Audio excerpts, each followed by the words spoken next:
정의를 해주실 이재원 원장님을 소개드리겠습니다. 네, 박수 부탁드리겠습니다. 예, 감사합니다. 좀 넓은 공간이고 해서 저는 마스크를 벗어도 되겠죠? 예, 감사합니다.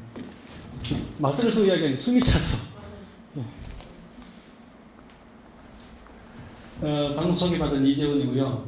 이런 뜻깊은 프로그램에 함께 같이 공부할 수 있게 되어서 정말 영광으로 생각을 합니다. 이게 5주 코스로 알고 있습니다. 저희 이게 포항문화재단이랑 포항지역학연구회에서 같이 이러한 강의가 마련이 되어 있는 걸로 알고 있고요.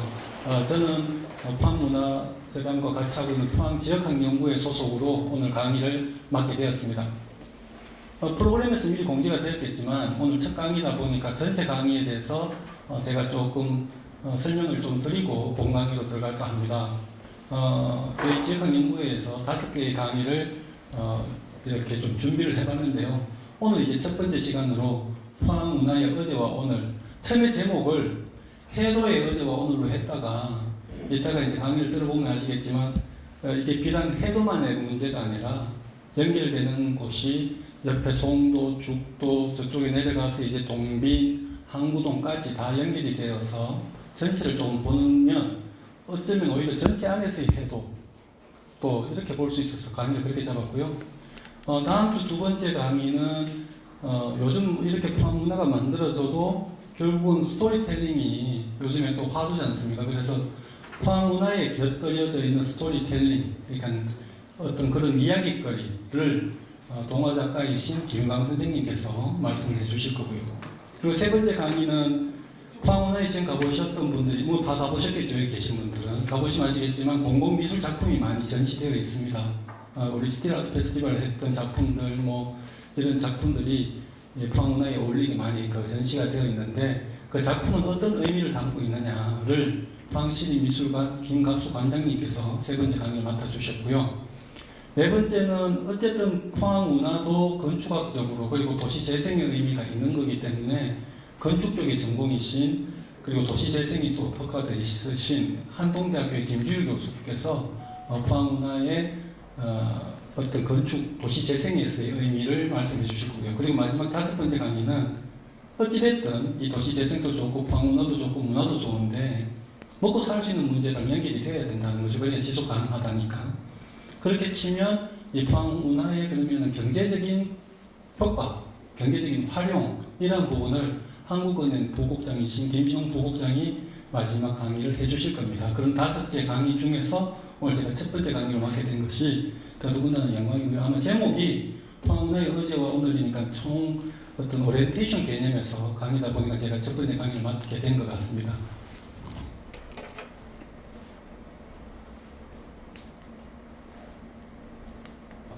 제 소개를 잠깐 드리면요.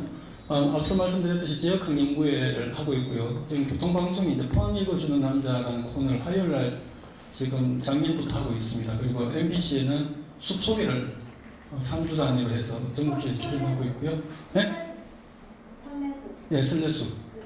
봤어요. 보셨어요? 네. 예. 고맙습니다. 그리고 뭐 조그만 책들 몇 권 내는 게 있습니다. 예. 이 사진이 사실은 뭐 오늘 제가 1시간 강의를 지금 맡았는데요. 지금 사진 잘 보이시나요? 뒤에서도? 네. 예, 이 사진 한 장으로 1시간 동안 이야기를 해도 아마 오늘 이야기할 게 다 들어가 있는 것 같습니다. 1967년도 항공사진이고요. 지금 이제 조금 바로 보시면 아시겠지만 어쨌든 이게 그 송도 앞 바닷가죠. 그리고 이쪽에 형산강이 흘러가고 있고요. 그리고 물길이 저렇게 해서 저 반대쪽 지금 잘 안 나와? 다시요. 다시 빼면 예. 프로젝트는 잘 안 나오는데 제가 손으로 가르칠게요. 이쪽이 이제 항구동 쪽이죠. 저 항구동 쪽을 이 내가 흐르다가 저쪽으로 만난다 해서 내 천자에 입구자를 써서 천구동이라고 했었습니다. 일제강점기 때는. 그 천구라는 용어가 항구가 되겠죠. 그래서 항구동이 되고요. 지금 보시다시피 요걸 기준으로 보시면 좋을 것 같아요. 여기 뭐 하나 운동장 같은 게 하나 있죠. 지금은 없어졌죠. 저게 그 송정하고 예, 맞습니다. 여기 영흥초등학교는 뭐 아직까지 있으니까 아실 것 같고요. 영흥초등학교가 있고 앞에 송정한일맨션으로 되어 있죠.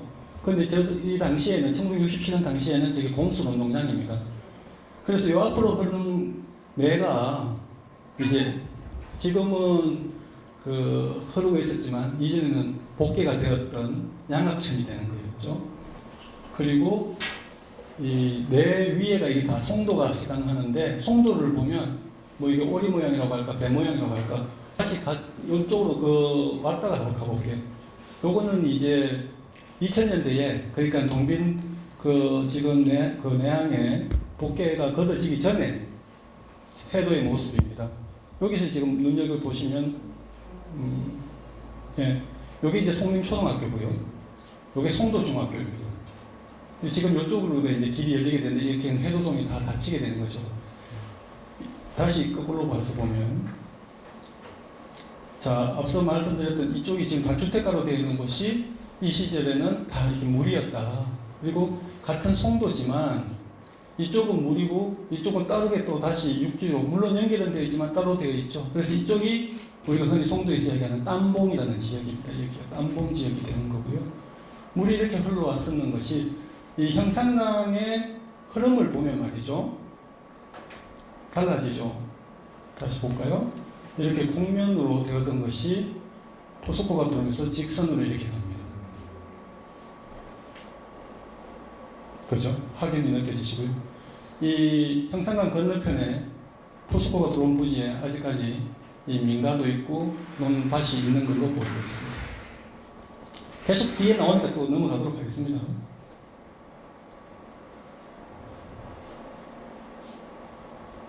이 사진 넘어가겠습니다. 이걸 이제 조금 평지에서 보게 되면요. 포항문화가 만들어지기 전에 해도동의 모습입니다. 이게 송도 다리입니다. 송도를 건너가는 다리가 되고요. 앞서 이야기 드렸던 운동장이 있던 자리에 아파트가 들어서 있죠. 이게 영흥초등학교 운동장이고요. 이쪽으로 이렇게 도로가 나서 막고 있는 이게 양악천이 됩니다. 양악천은 아시다시피 양악동에서 흘러내려와서 죽도파출소 앞을 흘러와서 고속버스 터미널 뒤로 돌아서 영흥초등학교 해서 이쪽으로 들어오고 있죠. 지금도 여기 수문이 있죠. 예, 이렇게 들어오고 있습니다. 그리고 이쪽이 이제 현재 이름으로는 이게 운하로 이게 해동로가 되죠. 해동로 사이에 해도가 이만큼 그 사람들이 있었던 곳이죠. 포항운하가 만들어지고 난 후의 사진입니다.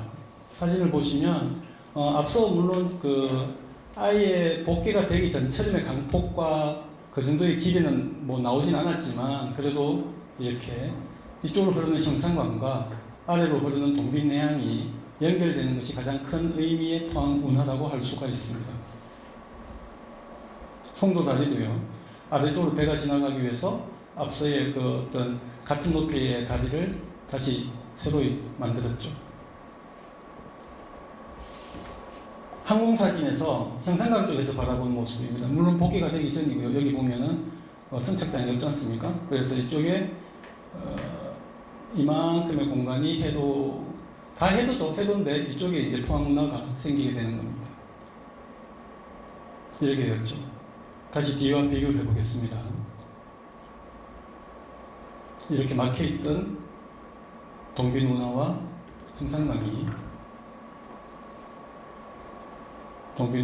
형산강이 포항운하에 의해서 연결이 되고 송도 바닷가 연결만으로 흘러나가는 겁니다. 이게 이제 최근 모습인데요. 많이 정비가 된 모습이죠. 사실 이렇게 내양이 있다는 건 굉장히 아름다운 도시의 그 구조가 되는 겁니다.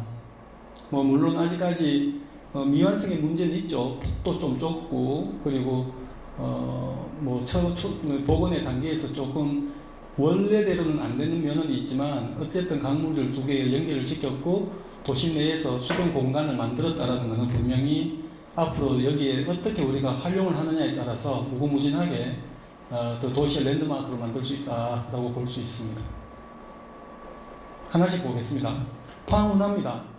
형산강 입구에서 송도교까지, 그러니까 형산강 입구에서 여기 송도인데요. 아니죠, 이게 송도죠. 예, 송도교까지 이 거리를 포항운하라고 하는 거죠.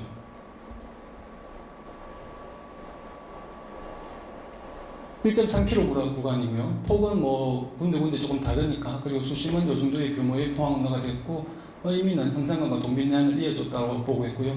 앞서 이제 이 포항운하를 이해하기 위해서는 하나, 둘, 뭐 요 정도 형산강, 해도동, 그리고 죽도동, 동빈동, 항구동, 송도동의 과거의 어떤 모습들 한번 같이 살펴보도록 하겠습니다. 형산강인데요. 형산강은 뭐 잘 아시죠? 우리 포항 그리고 경주의 젖줄이라고 하는 강이고요. 최장 길이가 이 경주에서부터 바르는지를 본다면 한 65km 정도, 64km 정도 된다고 하는데, 그게 남한에서는 한 10번째 정도 되는 강이라고 하네요. 그런 형산강이 이제 흘러내려오면서 옛날 그 대동여지도에 그 고산자 김종호가 그린 대동여지도에는 형산강이라고 안 나오고 형강이라고 나옵니다. 형강. 그래서 그 형강이 흘러내려와서 우리 유금 그쪽에 그 형산과 제산이 있지 않습니까? 형제산의 단맥은 아마 다음 주 김일광 선생님께서 말씀해 주실 거니까 형산과 제산을 가로지르고, 그리고 형산 아래에 있는 부조장터를 만들고, 또 그렇게 돌아와서 동빈내안을 만들고, 물론 그 전에는 해도, 죽도 이런 5도를 나누게 되는, 그렇게 강이 들어와서 땅을 만들어주는, 그렇게 되는 거죠. 형산에서 바라본 모습입니다. 제산이 요즘 그 부조 터널이 있는, 기차가 다니는 그 터널이 제산 쪽이고요. 이 연일 쪽에 있는 이게 형산입니다. 형산 위에는 바로 경주의 국당이 되는 거, 안강 국당이 되는 거고, 여기가 이제 형산이고, 아래쪽으로 바라보이는 형산강의 모습이 흘러서 영일만으로 흘러드는 모습이고요. 이제 영일만으로 만나는 하구의 모습인데요. 이 사진 또한 이 포스코에 이제 제1고로가 겨우 생기고 하는 그 전의 사진입니다. 앞서의 운동장의 위치는 아니고요. 지금 현재 있는 상도동에 있는 운동장이죠. 운동장이 만들어지는데, 이 해도동에 그리고 상도동의 모습을 보면 여전히 농가 밭으로만 이루어졌던 그런 곳이죠. 그리고 강 건너에 포스코가 들어가 있는 제철 단지도 전부 농가 밭으로 이루어져 있다는 것을 이 사진을 통해서도 알 수가 있습니다. 3호 5도라는 이야기는 관심 있는 분들은 많이 아실 것 같습니다. 짧게 이야기를 드리면요. 3호, 호수가 3개, 섬이 5개가 있었다. 그래서 3호에 해당하는 것이 환호, 두호, 호가 있었고, 도는 이렇게 죽도, 해도, 상도, 하도, 분도가 있었다라는 거고요. 지금 말씀드리는 건 제가 요약을 해서 나누어 드린 자료에 있으니까 한번 나중에 읽어보시면 좋을 것 같고요. 여기서 보실 거는 한호와 두호는 동으로 이름이 남아있죠. 한호동, 두호동. 그리고 아호동이라고는 현재는 없습니다. 그게 이제 항구동으로 지금 현재는 남아있는데, 오늘 이거랑 상관없어서 제가 안 가지고 왔는데, 저기 우방 비치 아파트 있지 않습니까? 그 동네가 학산동인데요. 그 학산동이 우방 그 자리가 산이었습니다. 그래서 그 학산동에 우방 비치를 만들 때 그 산을 허물고 아파트를 지은 건데, 그 자리에 제당이 있었습니다. 그런데 그 제당은 허물 때 미처 무서우니까 혹시나 부정탁하고 못 허물고, 그 제당은 현재도 남아 있습니다. 어제 아침에도 제가 다녀왔는데요. 그 제당의 이름이 가보면은 아호동 제당이라고 해서 아호라는 이름이 아직까지 거기에 쓰이고 남아있는 걸 확인할 수 있고요. 5도에서는 죽도, 해도, 상도, 하도, 분도인데, 동으로 현재랑 매치를 시켜보면 죽도는 죽도동, 해도는 해도동, 상도는 상도동인데, 이 하도, 분도가 대도동이 되었습니다. 먼저 분도가 대도동으로 되고, 하도는 거기에 편입됨으로써 하도와 분도가 대도동이 되었는데, 흔히 이렇게 이제 착각하거나 또 조금 와전되어 있는 내용 중에 하나가 3호, 5도, 당연히 섬이니까 우리가 너무나 익숙한 송도도 5도에 들어가겠다 생각을 하는데, 5도에는 송도가 없었다. 지금 섬인데 왜? 송도는 처음부터 섬은 아니었다라는 거죠. 지금은 포항시 남구 송도동으로 되어 있지만, 송도가 섬이 되기 전에는 대송면이었습니다. 대송면에서 연결되어 있던 내륙과 연결되어 있었기 때문에 섬은 아니었는데, 그게 이제 형산강의 수로가 바뀌면서 이 형산강이 앞서 이야기 드렸던 그 천구라고 하는 항구동으로 나오기 전에 아예 그냥 지금처럼 형산강이 바로 동해 영일만을 만남으로써 송도가 섬으로 갈라진 거죠. 대송면과 갈라진 거죠. 그런 내용이 있습니다. 3호 5도를 볼 수 있는 지도인데요. 포항 진지도 지도도 많이 보셨을 건데, 요 부분이 이제 그 포항의 5도를 이야기하는 내용입니다. 조금 확대해서 보겠습니다. 그 지도 내용입니다. 1872년에 나온 지도인데도 불구하고 이 상도동 그리고 죽도, 분도, 하도, 해도가 명확하게 명시가 되어 있습니다. 그리고 지금 보면 여기는 포항이라고 되어 있는데 이 시절에는 포항이 포항시가 아니었으니까 이때는 포항은 4개의 군현으로 되어 있다고 하지 않습니까? 밑에서부터 보면 장기, 그리고 연일, 올라와서 우리 흥해, 그리고 더 위에 올라가서 청하. 송라는 청하에 붙었으니까 그러니까 북쪽에서 청하, 그리고 흥해, 연일, 그리고 아래쪽에 장기 이렇게 되어 있어서 포항이라고 하는 곳은 그냥 연일에 들어가 있는 포항 리입니다. 리. 그래서 이 자리가 지금 현재 어디냐? 옛날 포항극장. 지금 같으면은 시네마 뭐 극장 하나 들어와 있죠. 그 자리에 포항 지인이 있어서 그래서 이 동네를 포항이다. 그 동네가 어디냐면 대흥동입니다. 대흥동이 원래 예전에는 대흥리라는 가장 포항이 오래된 동네 이름인데 대흥리가 포항을 리로 바뀌게 됩니다. 포항 장진이 생기면서. 그러니까 포항에서 포항이라는 이름이 원류의 가장 큰 본동이라고 할까요? 그렇게 된다면 대흥동, 원래는 포항동, 그전에는 대흥리, 그 지역이 되기 때문에 이 지도에서 명시하는 이 포항은 대흥리라고 보면 되겠고요. 이 용당이라고 되어 있는데 이게 용흥동입니다. 용흥동이 옛날이 용당리입니다. 그래서 제가 고향이 용흥동인데 용흥동 사람들 용대이다 하고 뭐 이런 말이 있었습니다. 용대이가 용당에서 나온 말이고요. 어쨌든 포항이 대흥동과 용흥동 사이로 이렇게 흘러가는 거니까 이게 뭐냐? 칠성강입니다. 그래서 이게 칠성강이 이렇게 흐르고 형산강이 이렇게 흘러가서 만나서 이렇게 바다로 들고 형산강과 칠성강 만들어지는 섬이 이렇게 됩니다. 이 내용이 어디 있냐면 제가 보내드린 자료에는 있는데 이게 이제 도내리라는 용어를 썼었습니다. 이게 도내리입니다. 도내리. 도내리는 한문도 도, 내니까 섬, 안이죠. 그래서 요즘 서만 큰다리카는 서만이 있지 않습니까? 여기서 나오는 이야기인 거죠. 그래서 죽도동이든 해도동이든 상도동이든 뭐 이런 분들은 다 그 서만 사람들인 거죠. 포항으로 보면. 그러니까 나는 고향이 서만이에요. 그러면 서만이 무슨 말일까가 아니라 이쪽 동네에 계신 분들은 서만이다. 그래서 이쪽으로 연결되는 다리를 서만 큰 다리라고 이름을 그때 붙인 겁니다. 지도를 하나 더 보겠습니다. 1910년에 나온 지도인데요. 일제강점기 때 지도니까 뭐 좀 그렇긴 합니다만 아무튼 잘 정확하게 측정되어 있어서 100년 전의 모습을 볼 수 있습니다. 지도에 재미있는 거는 흥해라고 되어 있는 지도가 이렇게 되어 있고 또 청하라는 지도도 있고 각 그 우리 군현마다 이런 지도가 남아 있어서 그 당시 지형을 볼 수 있는데요. 뭐 그런 걸보다 지금 오늘 우리 관심을 갖고 있는 해 형산강의 물줄기를 보면 말이죠. 좀 더 확대해서 보여드리겠습니다. 바로 형산강 들어가기 전에 제가 영일만을 보여드리면요. 사람들이 그 영일과 연일을 많이 헷갈려 하십니다. 언제는 또 영일이라고 했다고, 언제는 연일, 니은자, 연일이라고 했다고, 그게 뭐가 맞느냐. 이 지도에서도 보면 영일만이나 연일만이나 끌연자와 맞이할 영자를 같이 썼습니다. 그래서 영일과 연일은 혼용되어서 사용되었다. 1995년에 시군 통합이 되면서 포항시가 영일군과 합쳐졌을 때 그때의 지명은 당연히 영일군이었지만 영일 이영자. 현재 우리 포항시 남구에 있는 연일현은 니은자 연일현이거든요. 그게 너무 구별하실 필요는 없고 연일과 영일은 혼용되었다. 우리 연호랑 세오녀를 영호랑이라고도 했답니다. 연호랑을 영호랑. 그러니까 이런 영자와 연자는 이 지도에서 혼용됐다는 걸 확인할 수 있는 지도고요.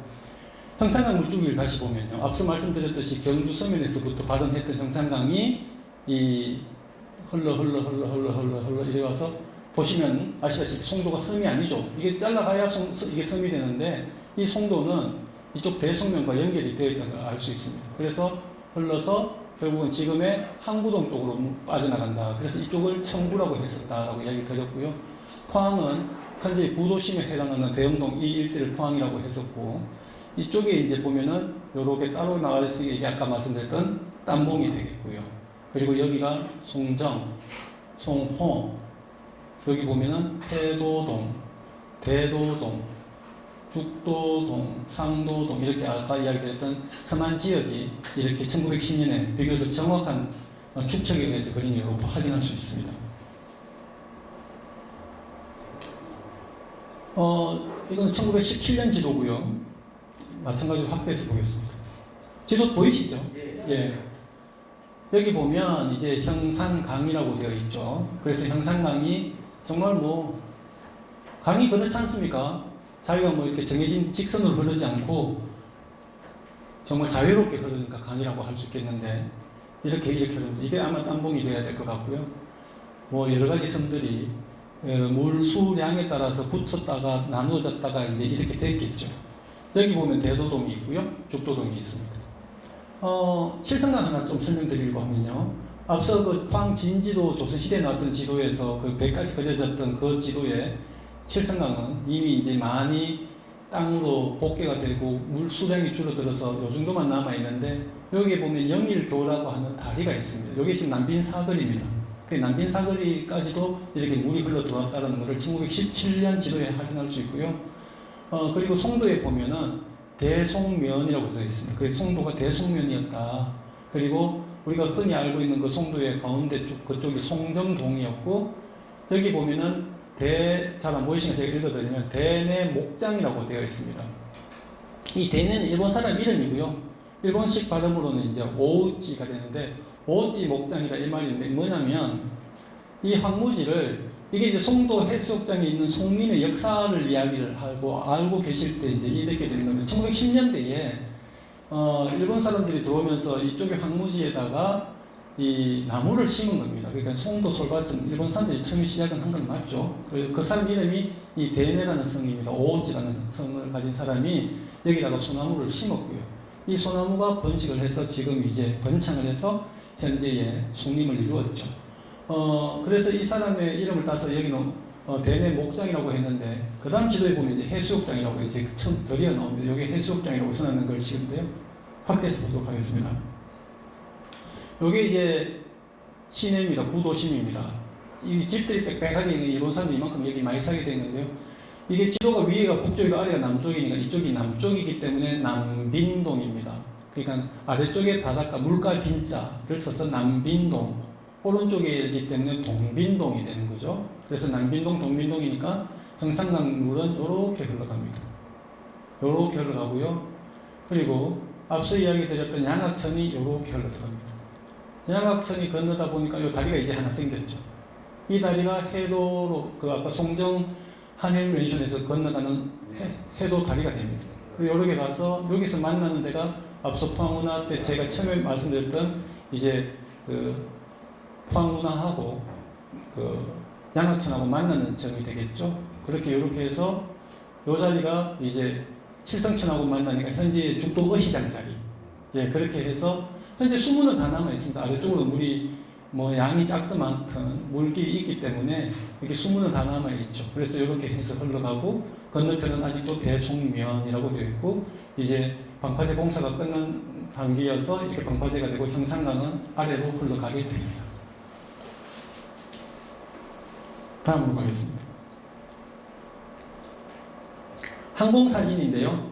방향이 이렇게 보시면 됩니다. 위에서 형산강이 내려와서 연길만으로 들어가고 예전 같았으면은 이렇게 와서 동빈내양을 이루다가 항구동으로 이렇게 빠져나가고 이렇게 되어 있는데 지금 이제 남북이 거꾸로 되어 있어서 이게 이제 송도로 넘어가는 송도교로 송도로 들어가는 게 됩니다. 넘어가겠습니다. 앞서 봤던 것과 비슷한 사진이고요. 오히려 다음 사진이 조금 실감이 나는 사진이고요. 이 사진은 굉장히 참 의미가 있는 사진입니다. 이 사진 보신 분도 계실 텐데요. 이 사진의 원조? 이 사진은 어떻게 해서 촬영이 됐냐면 미국 사람이 이 사진을 항공사진을 찍었습니다. 포항을 찍었는 것만은 아니고 자기가 찍은 사진 중에 포항도 있었죠.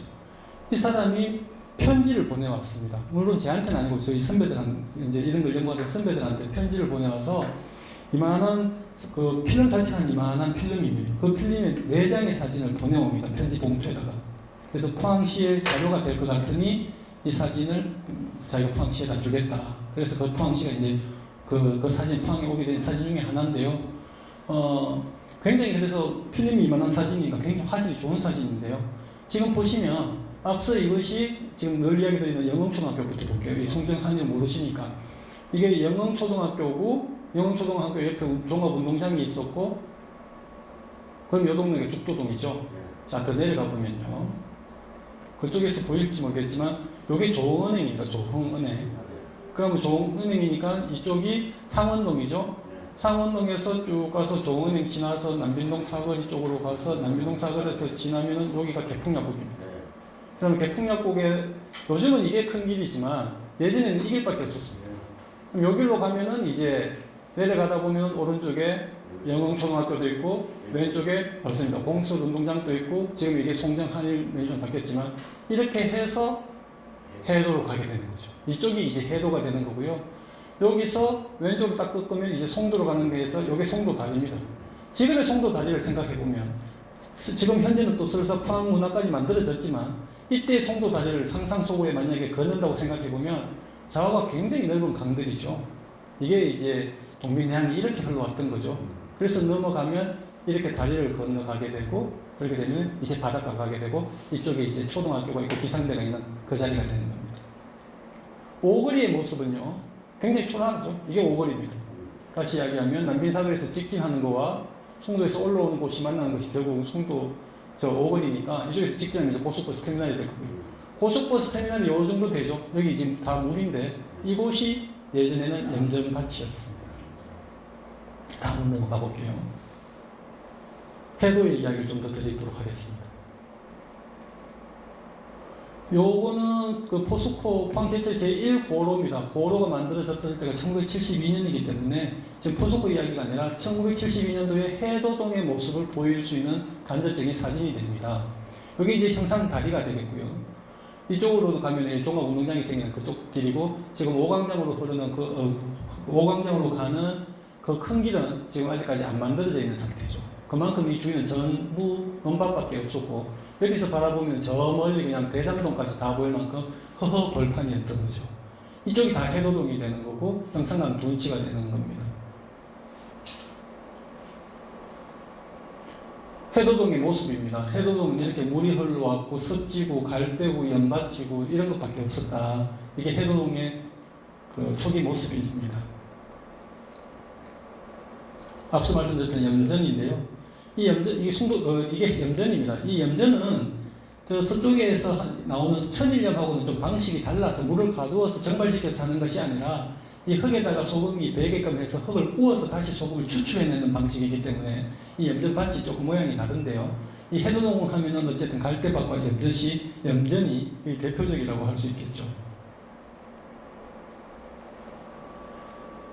해도동에서 석유 났다는 해도동에 좀 관심 있는 건 아시겠죠? 이게 1975년도 사진인데요.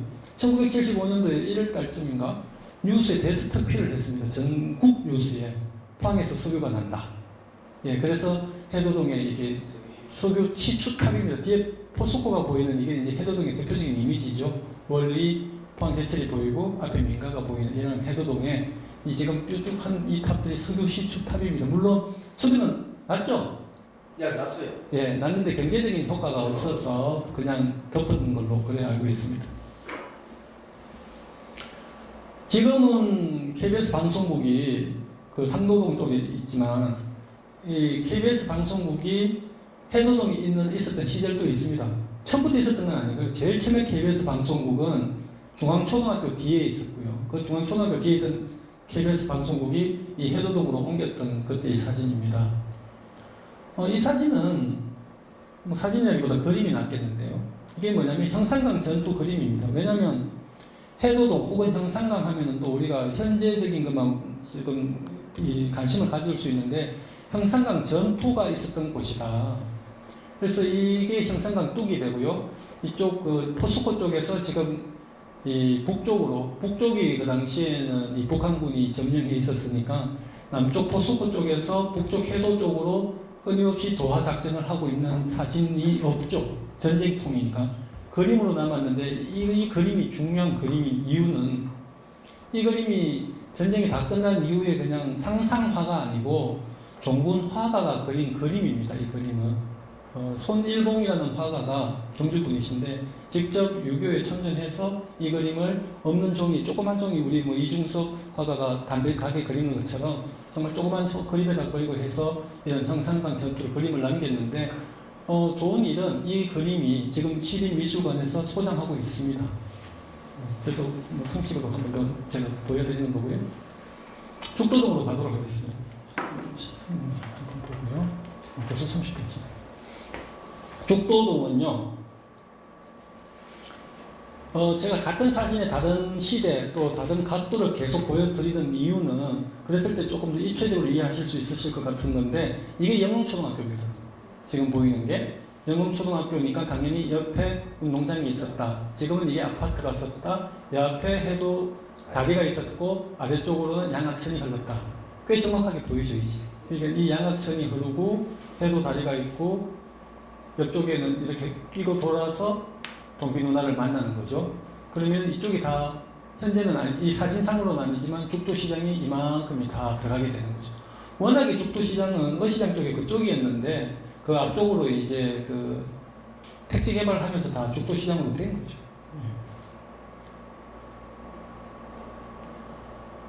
해도에 우리 닉네임 빵집 아저씨께서는 딱 보시면 아실 것 같은데 이게 이제 송도 다리를 건널 때 해도 쪽을 바라본 모습입니다. 저 멀리 포스코가 보이고요. 이 사진을 감상하시려면 내가 지금 송도교에 서 있다 생각을 하시고 포항문화 쪽으로 바라보시면 됩니다. 내 뒤에는 그럼 동비 누나가 흐르는 거죠. 그러면은 이쪽이 해도로 가서 형산강을 만나겠죠. 포스코가 여기 있으니까. 이쪽이 양악천으로 흘러드는 겁니다. 지금도 있는 목욕탕이 이때도 있습니다. 그래서 여기가 나중에 다 복개가 되었고 지금 다 다시 그 복개를 걷어내게 되는 거고요. 이 양악천이 끝나서 형산강을 동비 누나를 만나는 그 장면입니다. 그냥 사실은 방치되어 있었죠. 그냥 거의. 송도 다리고요.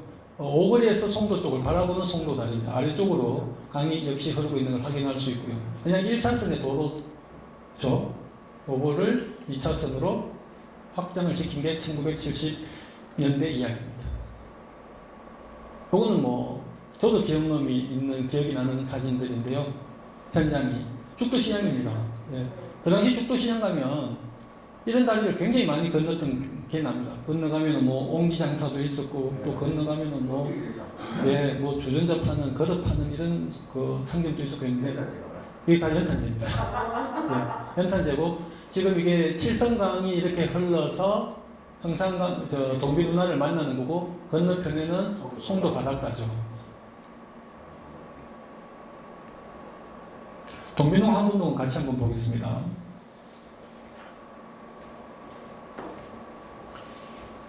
예, 이 동네가 이제 동비농이 된다는, 이게 송도 다리니까요. 동비농이 된다라는 건데, 뭐 큰 감흥은 없는 사진이고요.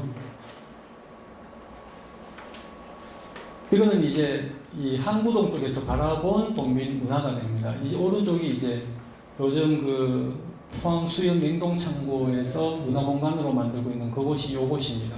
지금 여기가 이제 위판장이 여기 있었죠. 그 송도 위판장, 동비 누나의 위판장이 있었고, 울릉도 가는 배도 여기 동비 누나에서 출발했고, 송도 보십시오. 그냥 원시림 그대로의 모습으로 되어 있고, 소나무가 이렇게 있죠. 여기가 나루트입니다. 송도에서 동비동 넘어올 때 오가든 배가 서던 곳입니다. 그러면은 이때는 배가 왔다 갔다 했다는 거죠. 그렇죠. 요거는 지금 현재의 모습인데요. 이 포항 개항 지정 기념비라는 비입니다. 1900 이걸 포항 시민의 날이 언제인지 아시나요? 롯데 강 실장님. 뭐 모르셔도 됩니다. 저도 뭐 이거 보면서 알게 됐는데요. 6월 12일이 포항 시민의 날입니다. 이유는 6월 12일 날 포항이 개항이 되었습니다. 물론 항구는 그 전부터 있었죠. 포항항이 100년이 넘는 항구인데 포항이 개항을 했다는 것은 국제항으로 개항을 했다. 1962년 6월 12일 날 국제항으로 개항을 했다를 기념하기 위해서 포항 개항 지정 기념비를 만들어서 어디 있었냐면 덕수동 시청에 있었습니다. 이 비석은. 근데 이제 시청이 옮겨가면서 이 비석은 이 동비누나 쪽으로 이게 옮겨지게 된 거죠. 어쨌든 이 의미는 포항을 개항했다, 국제항으로 개항했다 해서 6월 10일 날 시민의 날로 정하게 되었습니다. 어쨌든 동비누나에 있는 뭐 부족 하나만 그래도 포항의 기념물이니까 동비누나를 걸어 다니실 때 이런 어떤 새로운 구조물보다 사실 이런 거 하나하나가 더 의미가 있죠. 동빈동에서 울릉도 가던 배입니다. 한일호. 예. 해속 쓰려고 하지만 약 8시간 정도 걸렸다고 하네요. 지금 한 3시간 반 걸리는 걸로 알고 있습니다. 이래 있다가 95년도에 지금의 항구동으로 옮겨갔죠. 예, 역시 이제 지금 뭐 사실 해도동 위주, 포항운하의 위주로 했었는데 여기도 보면 동비누나로 흐르는 천이 하나 만나게 되는데 이게 지금 학산천입니다. 예, 롯데시니까 롯데백화점 뒤에도 흐르는 그 학산천이 이렇게 해서 항구동에서 만나서 학산동으로 해서 항구동을 나누면서 이렇게 흘러서 나가는 겁니다. 앞서 마찬가지로 송도에 지금은 시멘트 공장 들어가 있고 다 간척이 되어 있는데 이때만 해도 좀 자연적인 모습입니다. 앞서 이야기 드렸던 그 뭡니까? 우방비치 아파트가 그전에 이 5층짜리 아파트를 먼저 만들었었고요. 그러니까 산을 허물고 5층 아파트가 먼저 들어섰고 이 5층 아파트에서 우방비치 올라가게 되는 겁니다. 일제강점기 때는 당연히 포항항이 일본 입장에서 보면은 가장 자기들은 탐나는 자리였겠죠. 뭐 아시다시피 포항항은 이 물반 고기반 할 만큼의 고기가 흥했다고 하면 그때 이 고기는 뭐냐? 정어리 뭐 이런 것들 정말 많이 났다고 하거든요. 그래서 지금 요 뒤에서 안 보이실 것 같아서 읽어드리면 조선, 경북, 포항, 영일만이라고 한문으로 써져 있습니다. 그럼 여기가 어디냐면 송도 끝입니다. 그래서 이게 동빈운항이고 동빈내항이고 이쪽이 항구동이 되는 거죠. 뭐 지금 같으면 바뀌었지만 그 당시 한창 되면 대한통운이라든지 세관이라든지 그런 게 있던 그곳입니다.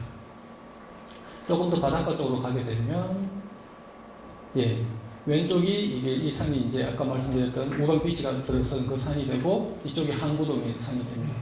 그러니까 이 축강이 있으니까 이렇게 해서 영일만이 가고 저 멀리 이 호미곶하고 동해 왼쪽이 보이는 이 영일만에 갑니다.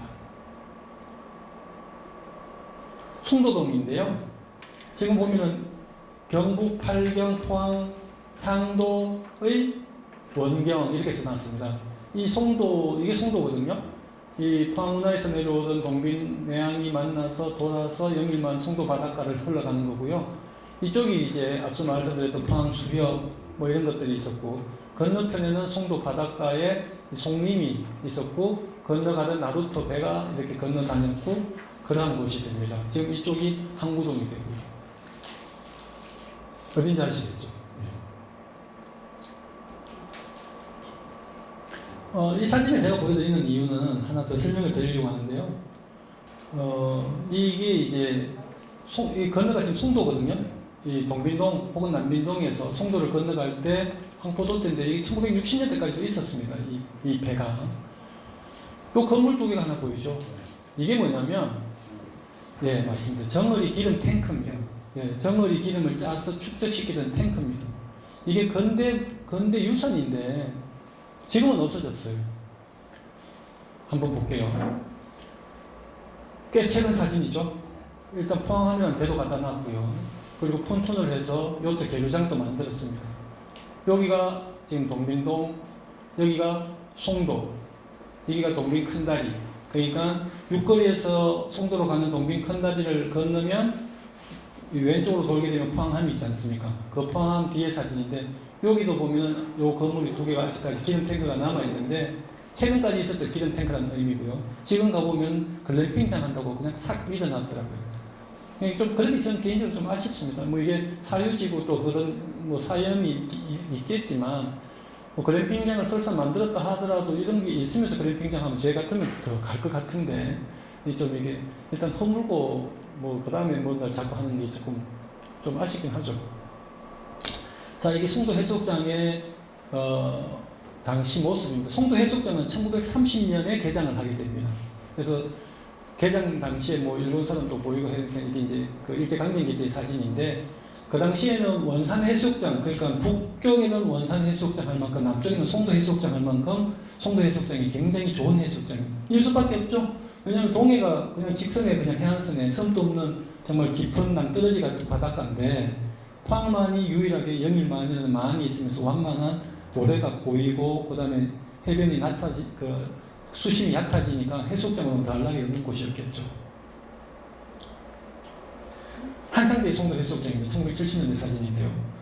이게 70년대라고 할 수 있는 이유는 자 이쪽에 사람 많은 것도 보이지만 이 형산강을 보면 그냥 뭐 준수공사가 한창이고 형산 강폭도 지금이랑 완전히 다르고 지금 그렇게 되어 있죠. 이게 축강이라고 해서 이렇게 형산강과 송도 해수욕장을 경계를 지었고 있었습니다.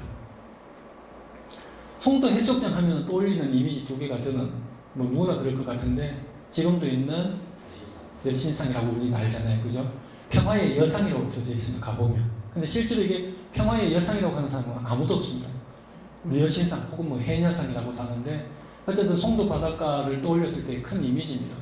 또 하나 더 뒤에 있는 다이빙대 이 두 개는 정말 송도 해수욕장 하면은 그래서 저는 이렇게 생각을 합니다. 뭐 우리가 포항의 랜드마크니 뭐 포항을 기념할 특산물이니 특산품이니 하는데 이런 걸 미니어처로 만들면 그래가지고 서울 사람이 포항에 조금만 이 향수가 젖어 있는 사람이면 이 모양을 서울에서 봐도 아 이거 송도인데 할 거 아니겠어요. 그리고 아시다시피 그 블록 만드는 거 있잖아요. 블록 레고 같은 경우로 만약에 이런 다이빙대를 레고로 해서 만드는 제품이 나와서 포항에서 판매를 한다. 제 같으면 삽니다. 선물도 할 것 같고 또 이것만 보면 송도를 다 알잖아요. 아시다시피 영화 파란대문에도 이 배경도 되기도 했었잖아요. 어쨌든 그렇습니다. 망고가 망고가 네. 마찬가지입니다. 예. 아까 이게 조금 더 처음에는 아예 테두리도 없었었고요. 이제 테두리가 생겼고요. 뒤에 다이빙대도 여전히 있죠. 뭐 엄청난 사람들이 있었고 뭐 다 아시겠지만 여기에 보면은 우리 포항 블로거님은 이 보신 적 있으세요? 요 저기 그 우리 해녀상이 뭐 여신상 이게 앞에 있었던 거. 지금 있죠. 지금의 위치는 좀 더 이전에서 뒤에 있는 거고요. 워낙에 위치는 요 앞에 있었죠. 지금은 이쪽으로 도로가 나 있죠. 예, 있습니다. 그래도 이거 안 없애고 뒤로 옮긴 거면 다행입니다. 이게 다이빙 되죠. 그러니까 저는 이걸 레고로 만들었으면 좋겠어요. 레고. 근데 올해 가이드 하려고 만든 거예요? 그럼요. 왜 감시대가 뭐 그렇게도 했겠죠. 예. 원래는 다이빙들 뭐 감시대를 여서 쓰진 않았을 테니까. 그냥 저 밑에서 뛰어다녔어. 저 위쪽은 뭔가. 예, 뭐 그리고 이게 여기가 발이 닿는 거리가 아니에요. 그러니까 수심이 깊어요. 헤엄을 어느 정도 쳐야 여기까지 갈 수도 있고 또 여기까지 가는 걸로도 제가 거리도 써놨습니다만 뭐 친구들끼리는 뭐 수영을 더 잘하냐 마냐 하는 그런 어떤 내기로도 하고 6비 내린 사람, 6비 내린 사람, 6비 내린 사람 뭐 그런 담력도 테스트하고 어쨌든 재미거리였죠. 그 당시에 우리 지금은 제가 텔레비전을 시작과 끝을 안 봤었는데 옛날에 애국가가 나왔을 때는 아예 이 장면이 애국가에도 나오고 그랬습니다. 애국가 할 때 그 배경 우리나라 화려한 어떤 강산 뭐 이런 모습이 나오잖아요. 그때 이 송도 다이빙대가 상징물처럼 나왔었죠. 네, 좋잖아요. 자, 이제 옛날 모습은 그렇고요. 이제 포항 문화가 오늘날 이제 만들어졌는데 한번 보겠습니다. 문화관이 생겼고요. 이제 어느 쪽에서 보신지 아시겠죠? 형산강에서 해도동 사이를 가로지르는 운하가 흐르고 있습니다. 보셨죠? 김가수 관장님이 아마 말씀하실 것 같지만 예술 작품들이 최정화 이런 작품들이 있습니다. 마찬가지고요. 이거는 이제 양아치 만나는 그쪽에 송도교 옆에 보면 이런 예술 작품이 많이 전시되어 있습니다. 죽돈시장이죠. 여기 보면은 수문이 보이죠. 이 수문이 결국 이 죽도 시장이니까 앞서 사진에서 보여드렸던 칠성천이 만나와서 이 수문. 조금 더 어시장을 지나서 내려가서 송도다리 지나가지고 가면은 양악천이 내려오는 수문. 그 수문과 그 수문 사이가 죽도동. 이 수문에서 밑에까지가 그 동빈동. 밑에 학산천 수문에서 위로가 항구. 이렇게 다 수문으로 다 나눠져 있어요. 즉 동네의 경계가 있었을 테니 그게 옛날에는 다 강이 동네의 경계를 지었다라고 볼 수 있는 거죠. 예, 야경입니다. 저는 뭐 사실 포항에서 가장 포항다운 곳이 이런 동빈내항에서 돌아서 영일만 송도 바닷가로 이어지는 이곳이 아닌가 생각을 하는데 뭐 요즘 높은 건물 때문에 옛날처럼 그런 감흥은 좀 없습니다만 아무튼 포항다운 곳이라고 저는 봅니다. 위에서 본 항공사진이죠. 여기 울릉도 승착장이고 여기가 이제 옛날 북부에서부터 지금의 영일대 해수욕장 그리고 이쪽으로 돌아와서 지금 우리가 타고 있는 운하 쪽으로 가고 있습니다. 크루즈가요.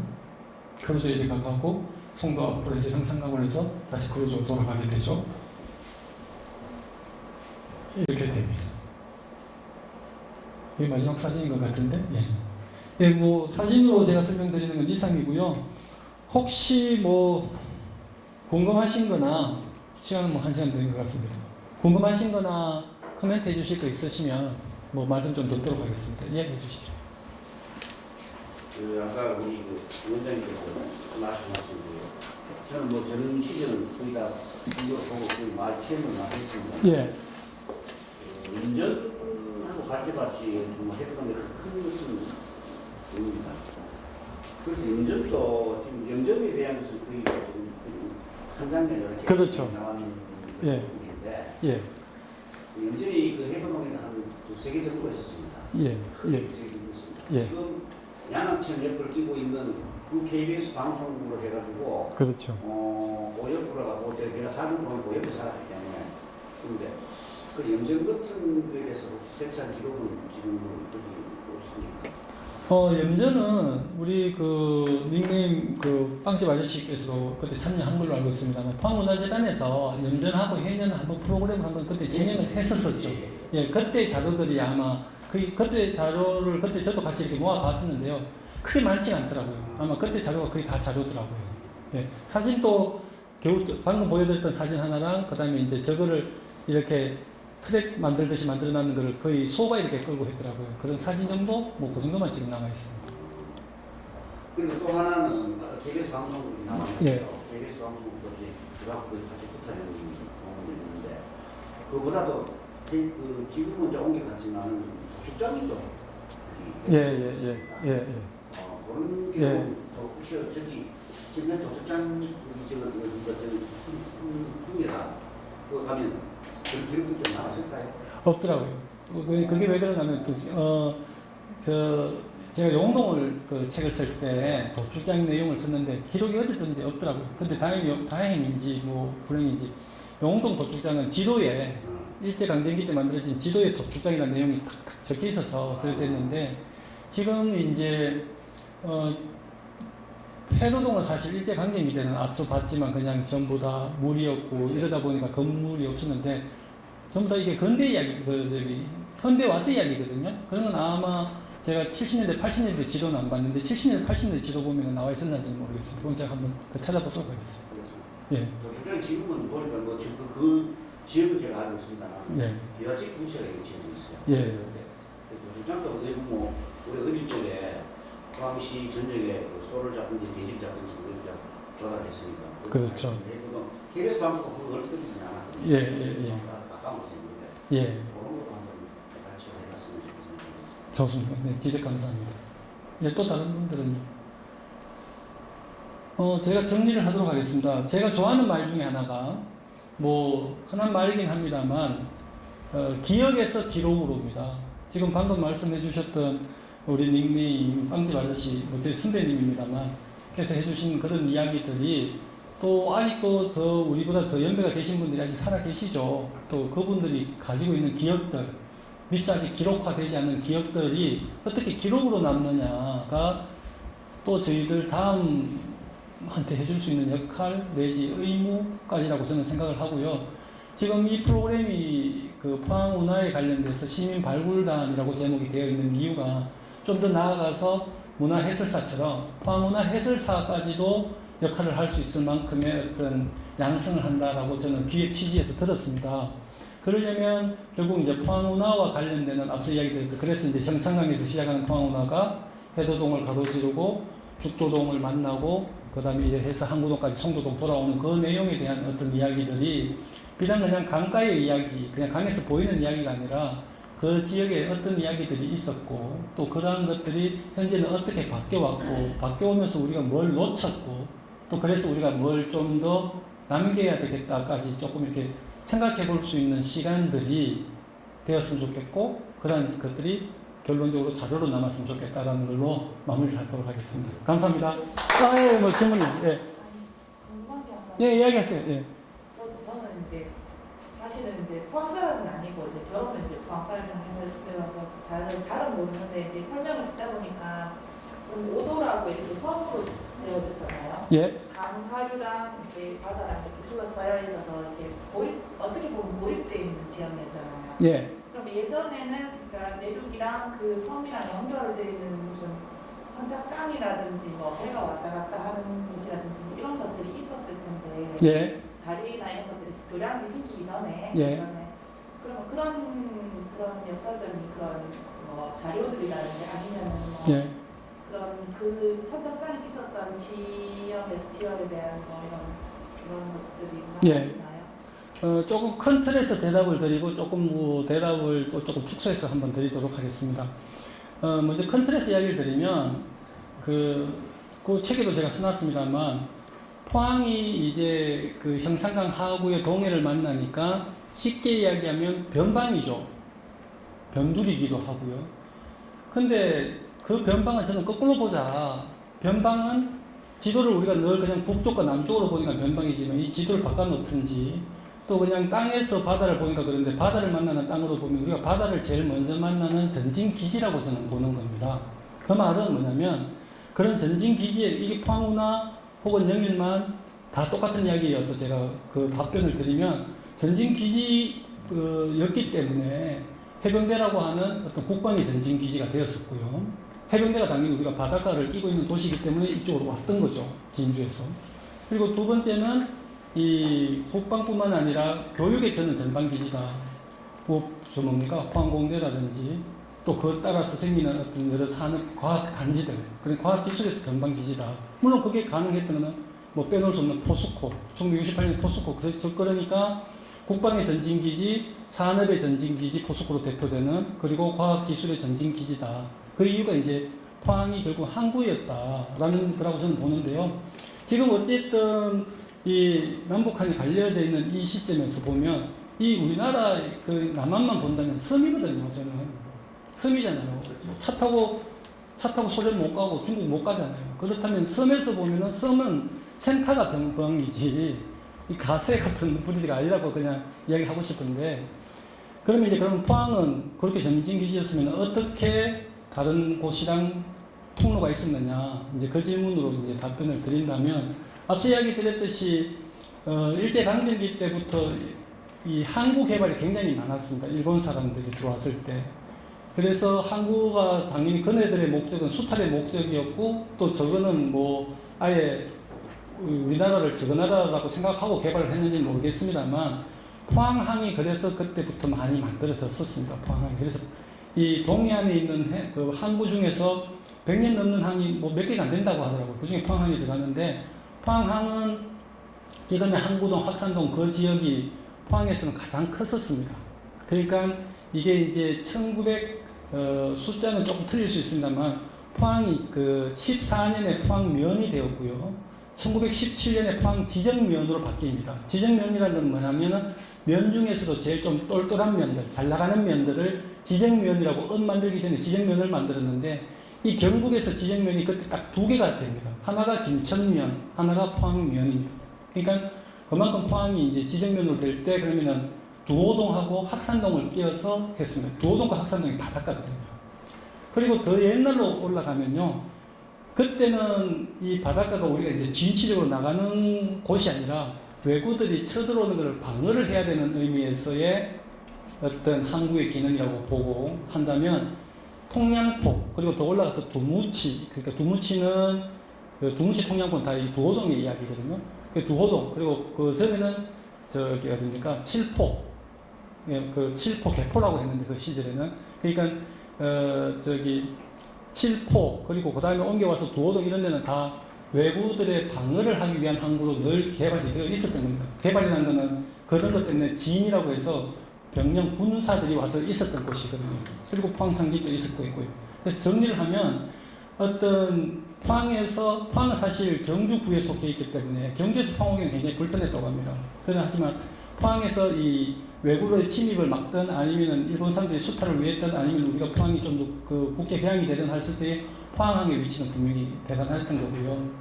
그리고 송도로 넘어가는 거는 송도 다리는 뭐 일제강점기 때 만들어졌지만 아까 이야기 제가 사진에서 조금 있었던 그 나루터를 통해서 이렇게 건너가는 정도는 있었나 봅니다. 그러니까 지금 만약에 다리가 건너기 전에 지금 우리가 송도 해수욕장을 가야 되면 어떻게 가야 되냐면 동빈동에 가서 나룻배 타고 건너가서 거기서 이렇게 걸어가야 되는.